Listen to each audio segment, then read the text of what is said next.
Okay, so Vietnam and China, Vietnam basically drawing a line in the water and saying, don't mess with us. And that was a clear message that they sent. You think it's being heard? Well, I think lines in the water don't last very long, do they? Yes, they dissipate, and evaporate, I suspect perhaps. something rather similar is going to happen here. I mean, I think the conflict's probably going to concentrate more in the water, as you put it, rather than on land. I don't think, frankly, that... What they've had previous, I don't think China would like to come in, even though there have been some reports of troop movements on the, the northern Vietnamese border there as well. I mean, after '79, I don't think they really want to do that. Well, of course, the Chinese military is a rather different animal than it was in 1979. But I think, frankly, that the focus now on the South China Sea is likely to remain and even escalate. That rig is there to, if memory serves, to the mid-part of August. And I think the Chinese willingness and ability to express its territorial claims using this new type of commercial language, I think is likely to endure. While this happens, it seems that ASEAN leaders are taking more of a neutral stance. Will this just play out as China's going to have their own version of the events and Vietnam's going to have theirs? Well, to be fair, Vietnam, the Philippines, and to an extent Thailand have found that it's been very difficult to get ASEAN to stand fully behind them, and the reason is it is quite clear. You know, there's not the infrastructure, for example, in Europe, for example, like NATO in Europe. We don't have that here in Asia, and going head-to-head with China is clearly not palatable. There was SEAT, there was also CENTO. They tried all that before, but those sort of treaties have fallen by the wayside. But you have a collection of very small countries and one very vast country, and I think might is right in this case. Well, a lot of these countries have China as their largest trade partner, so it's hard to do anything that's too disruptive. Yeah. I'm wondering if there's anything that would quantify perhaps the impact on the business or the trade front. Well, certainly, that's a very powerful leverage, which I think was your point earlier, that China has over the ASEAN countries. Now, clearly, there's a lot of inter-regional trade, which is extremely important to economies, particularly for as long as demand in developed markets remains somewhat muted. I think it's picking up. But until that's the case, then these smaller nations, as crude it is to put it, are still very much beholden to a superpower. You know, have you thought about it this way? These disputes are taking place at sea. Right? They're in the middle of open water. So to all of the millions of people living in these countries that are at odds with each other on this maritime issue, it doesn't necessarily touch them. You can have this conflict, it can play out, and you can wage the fight. Fight is not the right word, but you can engage in whatever way you choose, diplomatically or at sea, as they're doing now. But there isn't really an impact on the average person. And perhaps China feels that this is I think to play tensions out in such a way at sea is much better than on land, but we wouldn't want to underestimate the power of sovereignty that these nations have, and particularly their people. I mean, look at the Deus, for example. These things are extremely powerful totems, as it were, and the fact that we saw this discontent in Vietnam is evidence of that.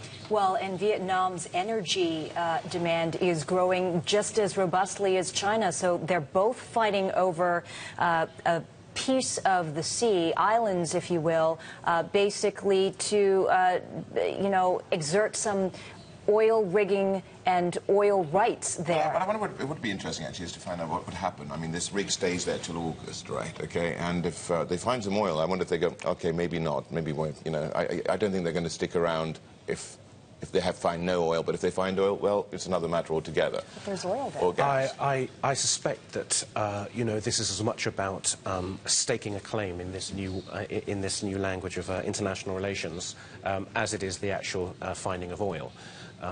You know, there's China's laying claim to large swathes of the South China Sea, and it may well be in the next few years we see that rig and other rigs like it parking itself in other parts of the South China Sea as well, and sparking similar issues. Right, from the South China Sea to the Gulf of Thailand, and moving to firmly on land there. When is the martial law and the takeover of the streets of a country by the military and the shutting down of radio stations and curtailing the media not a coup?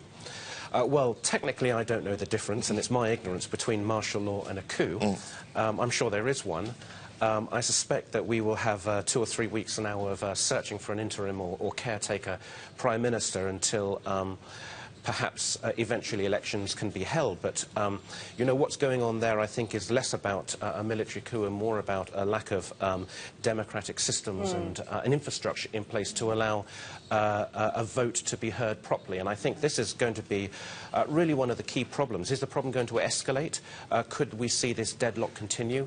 I suspect it could be the case. Well, absent from all of this is the king. Yes. Indeed, and he continues to play an absolute pivotal role in that country. The moment he speaks, everyone will listen. It's just a matter of what he's going to say. Indeed, and away from the monarch, for as long as this deadlock continues, of course, there's the drip, drip, drip negative deterioration in the economy. Well, you know what I find interesting talking about the economy is, thematically, if I take a look at what's happening with Vietnam and what's happening in Thailand, you're still seeing foreign flows enter both of these economies. You're not seeing the disastrous financial markets that many people anticipated in previous levels of protest. I mean, I was just looking at the Vietnam index yesterday, and some, $14 billion has entered that market from foreign fund flows, and that's pretty amazing. Yes, I think the economy in these it tends to improve in spite of the politics. I read that Thailand has had some 18 coups or in the last 80-odd years or so. I actually did check yesterday the performance of the SET 12 months after the last couple of coups in 2006 and 2092. And they all bounded quite nicely. In 92 by 16%, in 2006 by 23%. So it does seem that in spite of these problems, the economy just continues to... It's and probably I think that's baked into investor sentiment. At some point, investors think, okay, that's just what the playing field looks like. There will be protests. There will be issues between the government and the citizens, and that's just the playing field. That's how business is done. It's a variant of the Italian model, isn't it? In terms It's more of like a turnover. Belgian model, where you don't have a government at all. 2 years. By the time you do all right. But you know what you also don't have in this situation? You have no statesmanship from anyone, do we? But I think that goes to what Angie was talking about with the role of the monarch as well. Well, we all know it's a complex situation. Extremely complex. The system ostensibly needs reform in many ways. That doesn't happen overnight. It doesn't happen based on how one person wants it to change. So Thailand is going through a very tumultuous time, and it's certainly not going to change civil war, haven't anytime they? soon. But isn't this the...